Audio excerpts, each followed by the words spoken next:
Now, away from party politics, following the incessant attacks by herdsmen and kidnapping going on in the country, security expert Wilson Esagwedo and a retired police officer, Sebastian Ozona, has called for better police reforms. Now, according to Ozona, decentralization of the police force is the most effective way to tackle the insecurity ravaging the country, as individual states would be allowed to have their own police force.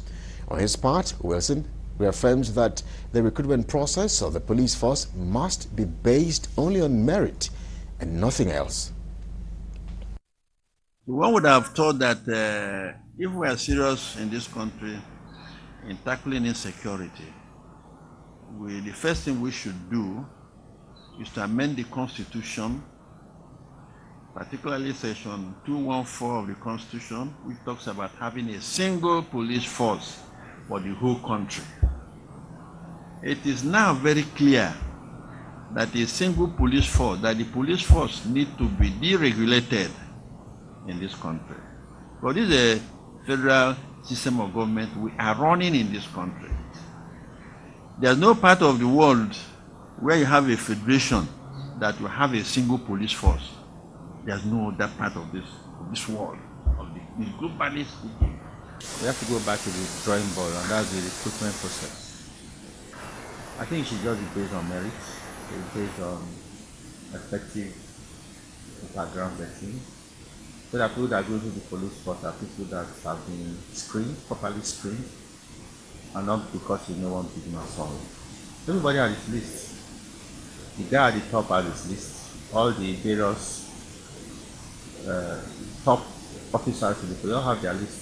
And at times, even those that are involved in the recruitment process, they're actually helpless because they know they are bringing people that don't deserve to be in the police force. I think things have to change.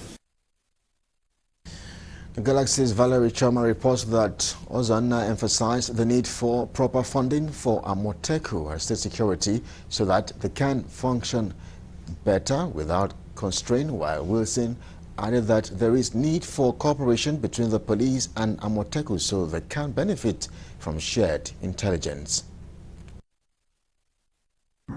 Then one would expect each state to have proper funding. They will now establish this Amoteku in a proper manner. I'm not expected to do much because there are some constraints. That is, that they are not allowed to function properly. They are not allowed to have certain type of training. They are not allowed to have certain types of weapons to counter the bandits. Let me use the word bandits that are operating in the southwest. But these bandits are using a very superior weapon to what the Amotekus are using. We should also understand that Amotekun is a creation of the deficiency and the inefficiency of the government security force. They're actually supposed to complement the efforts of the government security agencies.